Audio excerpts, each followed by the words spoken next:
Околу 200 земјоделци со 50 трактори изразија револт поради неможноста да се ги наводнуваат нивите, но изголемувањето на таксите за вода од 70%.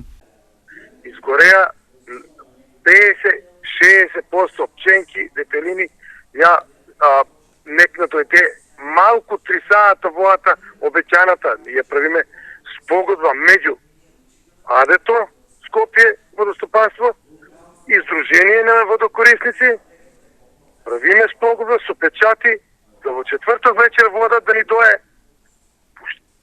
направиме отписи, во четврток вечер доваѓа вода од 9 до 1 саат на ческа, према петок. И од 4, како сме ние стануваме, значи од Мугре, од 4 вече сме до 10 ноќе, и значи од 4 на навака вода, до сега вода има 30 сантима канал.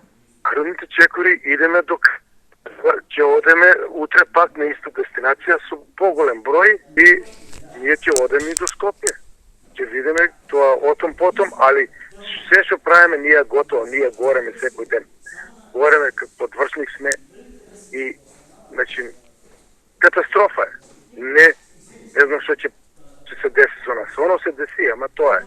На протестот беше присутен и Цветан Трипуновски од ВМРО ДПМН, кој рече дека дошол на повик од земјоделците и ги поддржа во нивните барања. Тоа што е алармантно покрај што нема вода, во услови на ваква суша и на ваква катаклизма, владата носи одлука за зголемување на водниот надомест и таа одлука е објавена во Службен весник на 11 јули.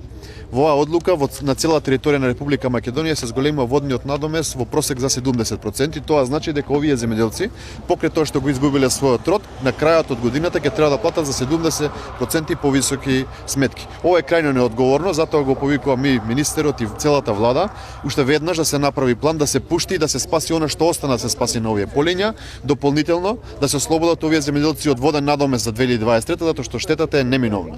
Лоша беше жетвата, лоша е и пченката и луцерката, се е лошо во овој регион, односно земјоделците ќе треба само да платат према државата, а ништо не може да земат да ги прехранат своите семејства. Во потполност ги поддржувам земјоделските протести бидејќи бев на лице место на нивите. Тие трпат огромни штети поради лошиот систем за наводнување и неодговорноста на вработените од хидросистемот Брегалница. Изјави градоначалникот на Свети Николе Дејан Владев. Ова е втор протест на земјоделците во последните неколку дена, бидејќи засегнати се повеќе од 3500 хектари со посеви во атарите на селата од Овчеполието и Карминско.